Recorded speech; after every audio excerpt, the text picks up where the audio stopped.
करवीर निवासिनी आई अंबाबाईच्या मंदिरात शारदीय नवरात्रोत्सवानिमित्त आपल्या चॅनलवर तुमचं मनपूर्वक स्वागत करतो।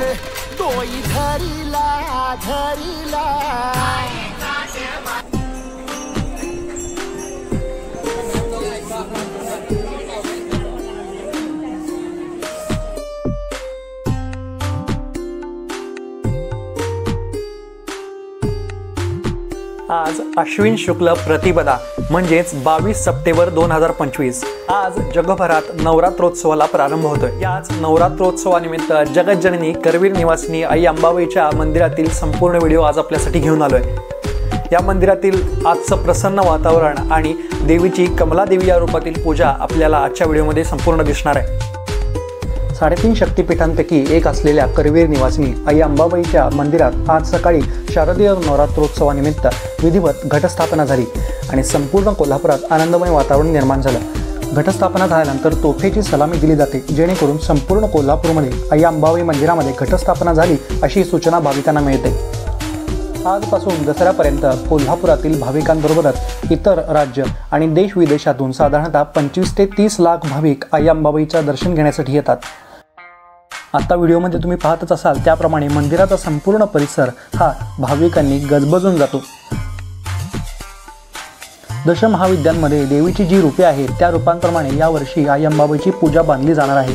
या 10 दिवसांची अंबाबाईची पूजा जर आपल्याला पाहायची असेल तर मला कमेंटमध्ये नक्की सांगा, मी ती पूजा आपल्यापर्यंत पोहोचवण्याचा नक्की प्रयत्न करेन। यावर्षी मंदिर प्रशासनाने आर्टिफिशियल इंटेलिजन्स म्हणजेच AIचा वापर करून भाविकांना लवकरात लवकर दर्शन कसे मिळेल याकडे विशेष लक्ष घातलेलं आहे। त्याचबरोबर मंदिर परिसरात साधारणतः 120 CCTV कॅमेरे लावलेले आहेत, जेणेकरून भाविकांची सुरक्षा व्यवस्थित पाहिली जाईल। आई अंबाबाईचं दर्शन घेण्यासाठी येणाऱ्या भाविकांची गैरसोय होणार नाही म्हणूनच मंदिराच्या पश्चिम दरवाजाजवळून खाली जाताना सरस्वती टॉकीजच्या शेजारी नवीन अत्याधुनिक वाहनतळ खुलं करण्यात आलेलं आहे, जिथे 4 चाकी वाहनांसाठी प्रति तास 40 रुपये भाडं आकारलं जाणार आहे आणि त्याचबरोबर दुचाकींसाठी ही सुविधा मोफत दिली जाणार आहे। त्याचबरोबर मंदिर परिसरात 10 दिवस विविध सांस्कृतिक कार्यक्रमांचं आयोजन केलेलं आहे, ज्यामध्ये भजन आणि नृत्य सेवा ही बऱ्याच भाविकांकडून दिली जाते।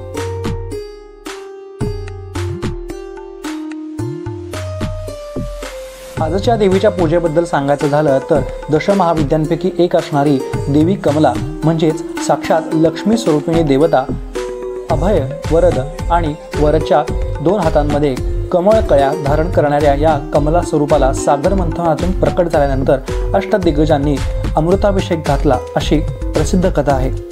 या कमलात्मिका तत्वाचे सदाशिव भगवान नारायण असून दशमहाविद्यांच्या स्वरूपांमध्ये प्रत्येक देवीचे शक्ती स्वरूप आणि तिचे सदाशिव तत्व अशी जोड घातली गेलेली आहे।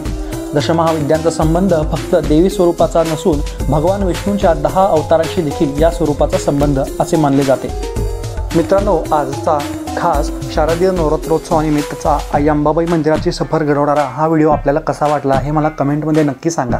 आणि जसं की मी मगाशी म्हटल्याप्रमाणे आपल्याला जर 10 दिवसांच्या विविध रूपातील आई अंबाबाईच्या पूजा पाहायच्या असतील तर मला कमेंटमध्ये जरूर सांगा।